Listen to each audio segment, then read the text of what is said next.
Hello, my name is Michael Austin. I'm a university administrator in Evansville, Indiana. I'm a lifelong Latter-day Saint with 2 degrees from Brigham Young University, and in this election cycle, I am an enthusiastic and active supporter of Senator Hillary Clinton for President of the United States. I want to talk a little bit about why this is so, because this isn't one of those lesser of two evils situations for me where I have to pick somebody I really don't like because of somebody else I really, really, really don't like.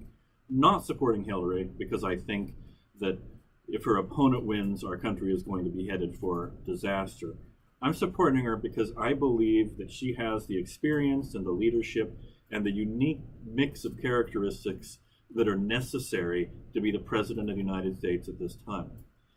We live in a very divided nation. This is not a bug. This is not an aberration. This is a feature of the democracy that our founding fathers built. There's no better description of this than James Madison's Federalist Number 10, which talks about the tyranny of the majority, or Madison's fear that within a democracy, a faction would gain enough power to start using the power of the majority to oppress a minority. To make sure that this didn't happen, our founders built a system where we're supposed to fight most of the time. We're supposed to argue, we're supposed to debate, we're supposed to compromise, we're supposed to settle for partial solutions, we're supposed to win some, we're supposed to lose some. That's how democracy works. You can't just fire half the country and do exactly what you want. You've got to work within a system, within a structure in which a lot of people don't agree with you. Senator Clinton knows how to do this. She's been doing it for the last 30 years. She's been working domestically and internationally with people that she doesn't agree with, that I don't agree with, and she's managed to do a remarkable amount under those constraints, which are the constraints that every president of the United States always lives underneath. It's making sausage. It's not a pretty system. It requires that you compromise. It requires that you get the best deal that you can. It requires somebody with a pragmatic sense of how to get things done and to get things done in a way that preserves the foundation of the Constitution, that preserves the foundation of the system that we have. I do not believe that Donald Trump has any idea how to do this. I do believe that Senator Clinton has a very good idea how to do this.